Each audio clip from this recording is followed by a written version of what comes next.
Сәлем достар, сіздермен мөлдір. Бүгін сіздермен лағманның кеспесін дайындайтын боламыз. Видеоны соңына дейін қараңыздар.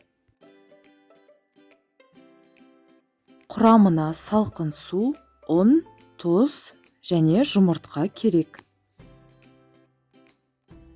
Ыдысқа суымызды, тұзымызды, жұмыртқамызды салып, араластырып, илектен өткізілген ұнымызды қосып, қатты қамыр илейміз. Иленген қамырды июі қанғанша осылай салафанға орап қоямыз. 30 минуттай. Енді қамырымызды қолымызбен осылай үлкейтіп аламыз. Пышақтың көмегімен осындай бөліктерге бөліп шығамыз.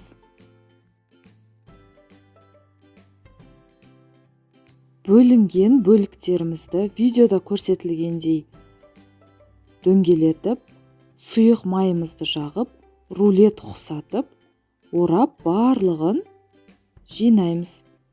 Содан соң қайтадан бетін салафанмен жауып, 30 минутқа қойып қоямыз.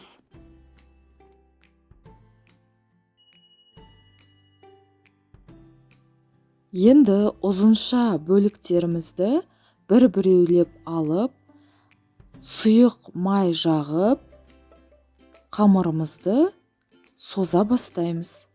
Барлығын кезек-кезегімен майлап отырып, жіңішке болғанша созамыз.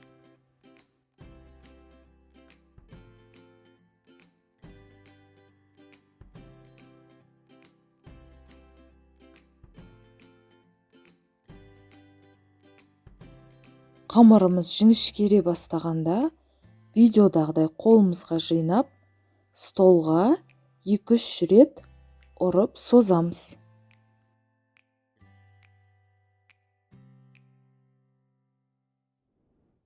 Қайнап тұрған ыстық суға созылған лағмандарымызды салып, пісіріп аламыз. Суға тұз салуды ұмытпаңыздар. Піскен соң сүзіп алып, толықтай суытамыз. Лағманымыздың кеспесі дайын болды.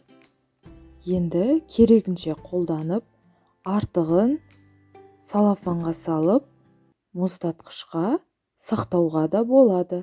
Қолданар алдында қайнап тұрған суға салып, ары қарай лағманды дайындай беруге болады.